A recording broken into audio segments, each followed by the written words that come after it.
Wanted to have a conversation today that's open and honest about emotions and feelings and things that may be coming up when you have a formal diagnosis or a suspected diagnosis for what you're going through.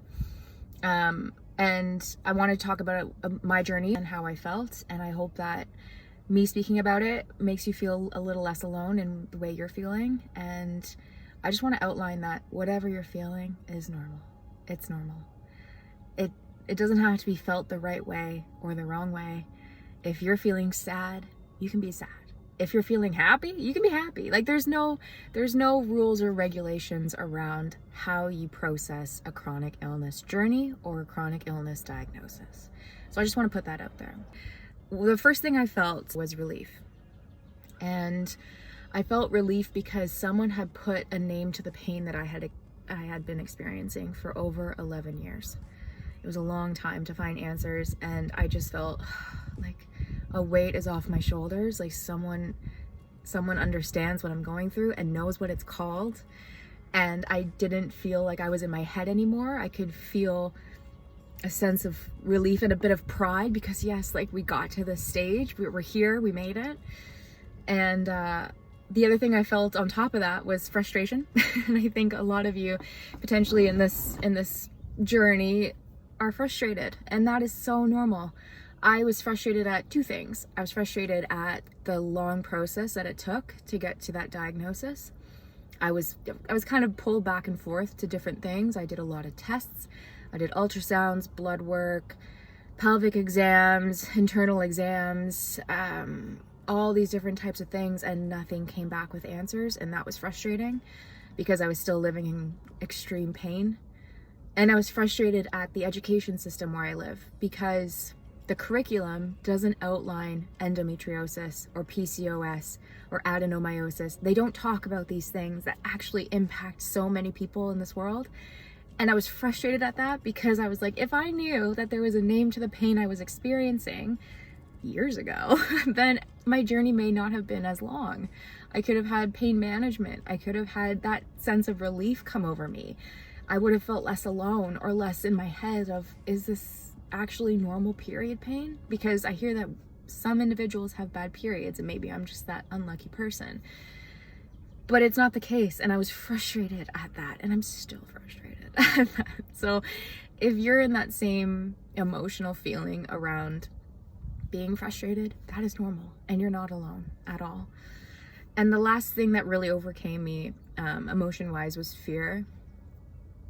And I apologize if I get emotional on this, because I'm still in the journey, right?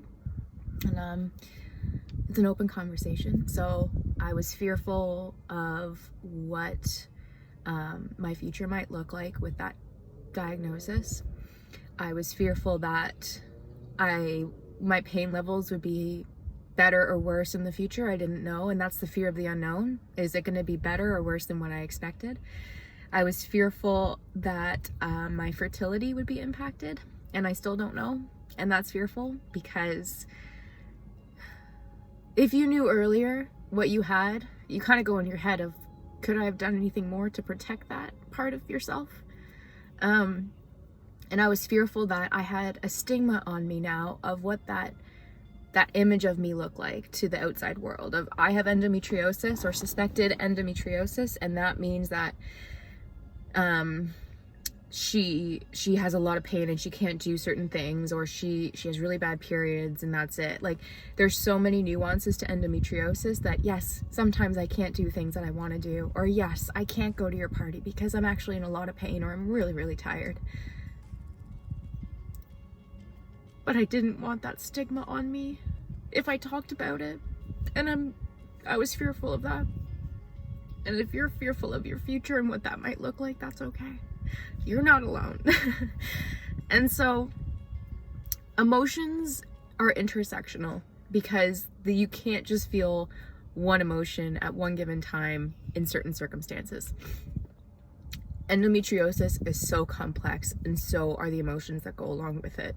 Some days I feel really great and I'm like, this is amazing because I can fight, I can advocate, I know what it is, I can talk more freely about it. And some days I'm like, I don't know what's going on. I don't know, like, if this is all doing something, you know what I mean? Like, I think sometimes we get in our head, and that's normal. But I just wanted to come on here and say that if you're ever feeling relief, frustration, fear, anxiety, depression, it's okay to reach out for help. It's okay to talk freely about it. It's okay to feel those emotions, because you're going through something that is awful. It is. It is. It's also a blessing, because you're not alone, and you find that out, and you find that you're strong and you're courageous, and you have this internal drive in yourself to be like, I'm gonna talk more about this, and I'm gonna find answers, and I'm gonna make it better for those people who have yet to have their periods, who have yet to have their first symptom, who have yet to have their first flare up, and who have yet to hear about it. And I feel like without having endometriosis, I probably wouldn't have found the person that I am now. I feel like I am a different person, and that's a good and bad thing too. It's okay to grieve the past and who that person was and who thought you were. And it's okay to grieve that person, but it's also okay to accept the person coming in to that next chapter of who you are and who you're supposed to be and who you're meant to become. And change is difficult. I don't like change sometimes, but coming to that conclusion of, I'm coming into the best version of myself to advocate in this moment, makes me feel a little bit better. And so if you're feeling a lot of emotions and you're grieving the past or what your future may have looked like, that's normal. And you're not alone in that. And your future is still bright. It's still full of excitement and dreams and realities that you can move towards. So yeah, that's what I wanted to say. I just wanted you to know that you're not alone. And I'm with you 100% of the way. And we'll get through it together, and we're gonna make change. We already are. It's coming. But I just wanted to say thank you for being open and honest with your journey. And if you're not open with it, that's okay too. You don't have to talk about it if you don't want to. But we'll get through it together.